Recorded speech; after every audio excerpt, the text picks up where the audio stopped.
Perak ni sebenarnya saya boleh bagi full credit pada skuad Perak ni. Walaupun Perak kalah, tapi ketinggalan 4-1, end up kita tengok second half macam mana Perak main bermati-matian untuk buat satu aksi comeback. Hai guys, Assalamualaikum, welcome back to DPP Studios bersama saya Mirul Aiman dalam segmen analisis DPP untuk perlawanan Liga Super yang melibatkan Penang FC dan juga Perak FC. Tamat 90 minit perlawanan, pesta gol di Stadium Ipoh Perak dengan jaringan 5-3 memihak kepada Penang FC. Jadi kita akan ulas perlawanan malam tadi dan juga kita akan revealkan statistik perlawanan yang telah pun dicatatkan oleh Matstat DPP. Macam biasa, saya tak berseorangan, saya bersama dengan Tun Teja untuk analisis DPP. Assalamualaikum Tun. Waalaikumsalam warahmatullahi. Ya. Hari ni happy sikit dah Tun. Hari ni happy dan seram. Happy dan seram ha. Ada dua perasaan ni hari ni. Okey. 90 minit perlawanan, 5-3 Tun. Pesta gol untuk malam tadi Tun. Jadi Tun rasa puas hati ke tak dengan keputusan malam tadi ni? Saya berpuas hati dengan 5 gol yang telah berjaya dijaringkan, tapi tidak berpuas hati dengan bolos 3 gol. Okey, satu ulasan yang padat dan juga ringkas Tun. Okey. Ringkas. Producer padat dan ringkas. Alright Tun. Kita tengok tim Penang dulu Tun. Penang bila dah revealkan, bila dah keluarkan kesebelasan utama first 11 untuk game menentang Perak, saya yakin hampir kesemua penyokong menjangkakan Penang akan menggunakan formasi 4-5-1 ataupun 4-3-3 disebabkan oleh player yang diturunkan. Tapi sebaliknya berlaku Tun. Penang masih lagi menggunakan formation 3-5-2 Tun. Dan benda ni saya rasa nasib baik kita lawan dengan pasukan yang agak bergelut dengan prestasi semasa Tun. Kalau pasukan yang prestasi macam Selangor, macam game lepas, saya rasa kita akan kempunan lagi Tun. Saya setuju. Saya pun agak terkejut juga bila kat TV tu dia reveal 3-5-2. Sebab bila kita tengok line up punya nama tu, saya pun jadikan okay, back to the basic lah. Kita back kita punya pangkal jalan 4-3-3 ataupun 4-5-1 ataupun 4-1-4-1. Tak kisah yang mana-mana pun.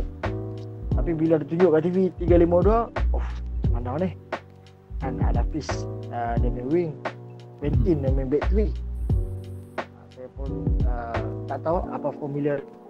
Cuma benda tu sepatutnya kita tanya coach sendirilah kan. Cumanya kalau main 3 defense ni kita boleh tengok lah, bila kita kena serang tu defense kita agak goyah. Betul. Dan apa yang saya baca dekat media sosial, ramai penyokong dah mula menyatakan kerisauan terhadap formasi 3-5-2 ni.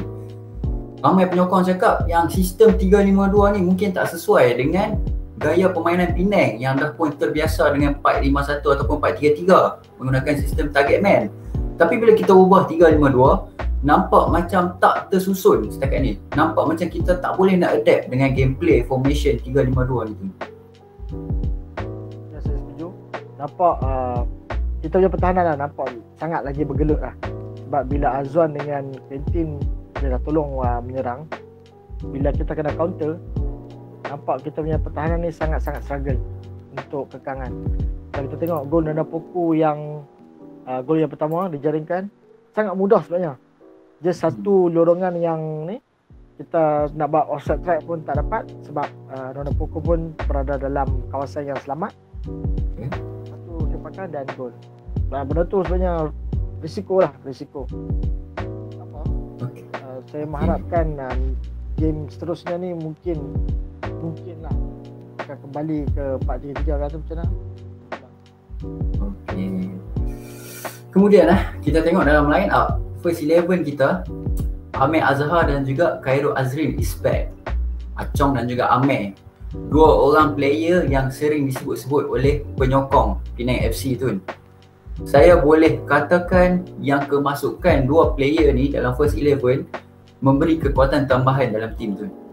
Dengan Acong, sebelum ni kita tahu midfield kita, bila Acong tak ada, midfield Penang agak struggle nak mengimbangi perlawanan antara defense dan juga bahagian attacking. Tapi bila Acong dah masuk balik, dah recover daripada injury, kita nampak midfield kita dah makin stabil tu. Dan juga kehadiran Amir Azhar di sebelah sayap. Betul. Kehadiran Acong dan Amir dalam first half memberi impak yang sangat positif. Keduanya, Acong macam kita tahu lah, sangat visionary lah untuk buatkan gerakan, untuk buat lorongan-lorongan yang penting. Amir pula, Amir ni walaupun kebanyakannya skill dia tak apa, tapi dia banyak bagi foul. Di kawasan yang banyak. Itu kelebihan lah untuk Amir. So sangat memberi impak lah dalam bahagian tengah kita punya. Rafael Vita tu, hat-trick, 3 gol tu. Game yang lepas, Vita miss penalty kan. Dan penyokong pun mula bising, apa ni, import tak skor penalty. Tapi untuk game malam tadi, 3 bilik dia bagi. Apa komen tu tentang prestasi Vito? Prestasi dia sangat on fire untuk bahagian menyerang lah. Untuk pertahanan dia okey. Walaupun ada juga kesilapan yang dia buat, tapi bagi saya so far okey lah. Markah dia B lah kot bagi saya. Tapi untuk menyerang tu gol yang terpantas kot saya rasa. Betul. Di Liga Malaysia untuk musim ni. Gol yang terpantas, betul, saya setuju. Sebab bila kita tengok waktu Vito score first goal tu 9 saat baru, tapi MFL catatkan 11 saat. Tak kisah yang mana-mana, yang penting gol terpantas Liga Malaysia. Saya pun baru nak teguk benda ayak. Baru nak, gol lah, duduk sembok. So untuk bahagian menyerang dia sebenarnya, walaupun orang kata nasib apa semua, nasib lah gol daripada tak gol kan. Walaupun orang kata gol nasib boleh lah, tak apalah, nasib gol daripada tak gol. Dia dalam posisi yang betul untuk menjadikan gol. Dapatlah bola tu bawa balik kot. Okay. Untuk gol Casagrande saya tak mau sentuh sangat tu. Sebab kita tahu dah, gol Casagrande dengan kepala memang tak boleh berpisah. Tapi saya nak sentuh tentang gol Azim Rahim, player yang baru dibawa masuk masa transfer window dan akhirnya membuka akaun jaringan bersama dengan Penang FC tu. Tahniah kepada Azim Rahim sebab akhirnya berjaya membuka akaun gol buat pertama kali memakai jersey Penang ni. Saya pun tak sangka yang macam tu boleh gol sebab dia pendek. Dia tak tinggi lah, pendek ya. Dan kedudukan dia dengan pintu gol bukannya dekat. Dan tadukan yang dia buat tu pun bukan tadukan yang lanjut. Cuma bola yang DP satu macam blind spot lah untuk goalkeeper. Tak, keeper dah tengah walaupun Hafizah tu tinggi, tapi dia melanjut. Bola tu lanjut. Dia lock. Jadi dia macam lock lah kita nampak kan. Yes. So alhamdulillah nasib baik. Gol yang lega panggil. Saya percayalah masa gol tu ramai penyokong-penyokong ni ramai gitu. Sliding atas kapet, atas tikar sliding. Yes. So tahniahlah untuk Aziz. Saya harap lepas ni boleh buat gol banyak lagi. Okay. Untuk penalti tu, penalti yang pertama yang dihadiahkan kepada Perak FC, saya pun tak pasti dekat mana fall dia. Tapi bila saya tengok balik highlight, saya percaya yang benda tu berlaku disebabkan oleh miscommunication antara Ryuji dan juga Sam Somerville tu. Ya, saya setuju. Nampak miscommunication, lepas tu dia buat colour. Fall dan penalti. Kita tengok pun apa dah. Saya pun tak pasti sebenarnya apa jadi ya. Masa yang dapat penalti yang pertama tu, apa yang jadi. Untuk penalti yang kedua pula, saya nampak macam malah kontak sikit ya. Azwan Arifin tu kontak dia sikit lah. Cuma ada soft touch, tapi player Referee nampak dah boleh bagi penalti, so boleh buat apa.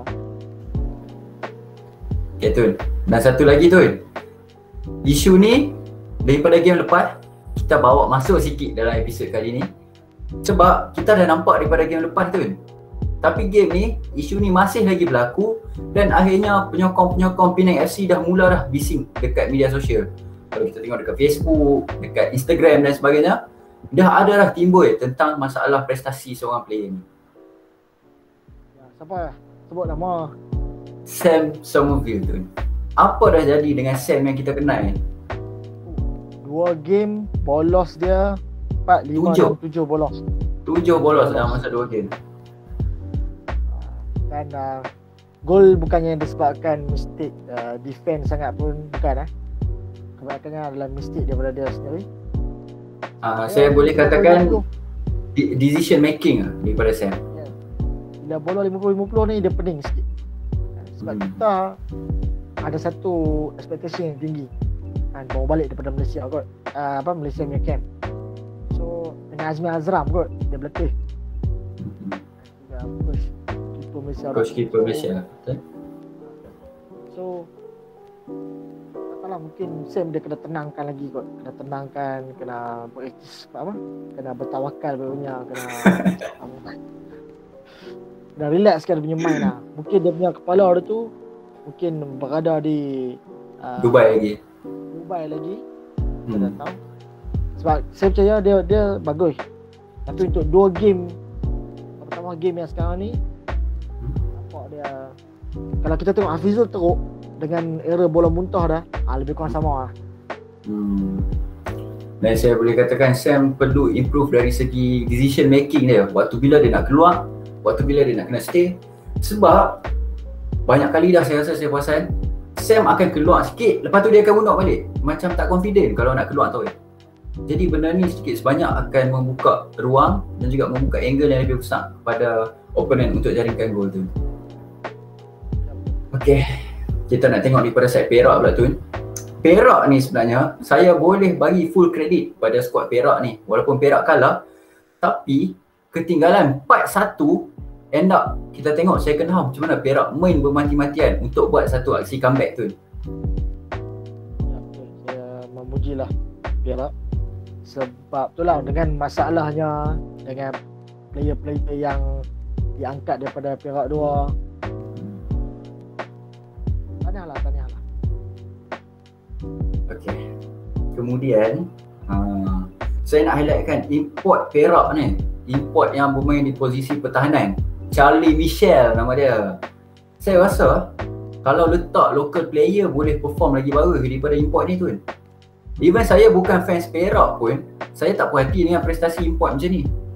Yang pasukan dah spend habis untuk bayar gaji dia, sudah labuk banyak, end up dia main macam tu. Banyak mistake daripada dia. Kalau saya ingat, saya gol pertama pun macam mistake dia juga. Tapi yang tak boleh diterima adalah gol yang ketiga, yang dah boleh mempahar dulu. Lepas tu dia pergi passing kat Vita cakap, sekian, terima kasih. So saya nampak nasib baik saya boleh kata nasib baik Perak ada defend yang macam tu. Kalau kata Perak masih ada lagi Syarul Saad kat situ, kita boleh 5 gol lah. Silap-silap macam Selangor. Silap-silap kita boleh kena macam Selangor. Serius. Bukan nak kata penyerang kita ni tak bagus, penyerang kita ni bagus, serangan kita bagus. Tapi saya boleh kata 5 gol ni 5 gol yang bagi saya mudah lah. Gol mistik lah. Dan Hafizul dengan bola muntahnya. Betul, saya setuju. Jadi jom saya bawa anda semua, kita tengok sikit statistik perlawanan malam tadi. Full time 90 minit memihak kepada Penang FC dengan jaringan 5-3. Satu jumlah jaringan yang besar. Total 8 gol dihasilkan. Dan total shot dalam perlawanan ni, Penang FC berjaya mencatatkan 13 shot, manakala Perak FC 9 shot. Manakala on target, Penang FC 10, Perak FC 6. Shot efficiency 50-50, masing-masing seimbang. Total ball possession memihak kepada Perak FC dengan 61%, manakala Penang FC 39% sahaja. Okey, jadi Tun, walaupun Penang menang, tapi dari sudut statistik penguasaan bola lebih kepada Perak Tun. Kita boleh nampak macam mana Perak punya kesungguhan untuk bangkit dalam perlawanan ni. Ya, pertama di second half, Perak memang menekan Penang sehingga dapatkan gol yang ketiga dan terus menekan. Tapi nasib baik lah. Nasib baik. Gol kelima tu memang game over. Masa gol yang kelima saya yakin semua tengah lompat tu. Yes, lompat, boleh minum tertarik. Boleh berlapang dada orang kata. Man of the match pilihan Tun Teja untuk Penang. Vita lah. Rafael Vita sebab ada jaringkan hat-trick. Untuk Perak? Untuk Perak saya kata Nana Poko lah. Sebab dia jaring hat-trick. Okey, masing-masing bawa balik bola seorang sebiji belah tengah. Belah tengah. Okey, jadi tamat perlawanan. Alhamdulillah Penang FC berjaya membawa pulang 3 mata penuh ke bumi Georgetown ataupun ke Pulau Mutiara. Tapi kita kena ingat perjalanan kita masih panjang. Ada banyak lagi perlawanan yang sukar untuk kita nak kena tempuhi. Jadi saya harapkan tim kita kekal fokus dan percaya yang kita boleh lakukan sesuatu untuk musim ni. Kita hadapi satu demi satu perlawanan. Itu yang paling penting. Next game, Penang menentang Melaka United. Apa ramalan Tun? Lawan Melaka United lah. Di mana tu? Bandaraya? Di Bandaraya. Saya tengok tadi pun tengok highlight lah. Melaka dengan JDT pun dapat gol penalti saja. Sebenarnya Melaka ni lepas Liga Rehat ni, Melaka menunjukkan prestasi yang baik lah. Lain macam tu. Yes. So Penang kena berwaspada dengan Sony Norde tu. So saya kata seri kot. Seri ya. Apa bermain di Bandaraya. Ini memang jujur dari hati ya tu. Sebab melainkan miracle berlaku. Penang tiba-tiba lah dapat dan gila ya. Sebab saya tengok Melaka ni sedang meningkat. So, harap satu mata pun jadi alhamdulillah. Okey, dan apa yang saya perasan dalam skuad Melaka United semenjak lepas transfer window ni dah tak ada dah long ball. Ataupun sebenarnya daripada awal musim lagi dah tak ada long ball. Dan lepas transfer window ni nampak gerakan-gerakan serangan daripada Melaka United ni makin berbahaya tu. Itu yang kita perlu berwaspada. Dan kalau defend kita tak alert, sentiasa biarkan lopong, saya rasa kita akan terima padah. Okey. Jadi itu kata kami daripada DPP Studio tentang perlawanan malam tadi. Apa pula kata penyokong ataupun penonton yang sedang tengok video ni? Macam biasa, boleh tinggalkan pendapat anda di ruangan komen. Anda nak bagi kredit, penghargaan kepada Penang ataupun kepada Perak, nak komen tentang prestasi player sekian-sekian. Tapi ingat, pastikan komen yang membina, jangan menjatuhkan semangat dan juga moral player. Kita akan buka ruangan perbincangan macam biasa. Jangan lupa like video ni, jangan lupa share dan jangan lupa subscribe. Tekan butang loceng untuk notification. Kita akan jumpa lagi dalam episod analisis DPP yang seterusnya. Perlawanan melibatkan Penang FC dan juga Melaka United. Sekian dulu daripada saya, Miro Aiman, dan juga Tun Teja yang sedang berada di talian. Demi kebanggaan, demi Pulau Pinang. Bye-bye.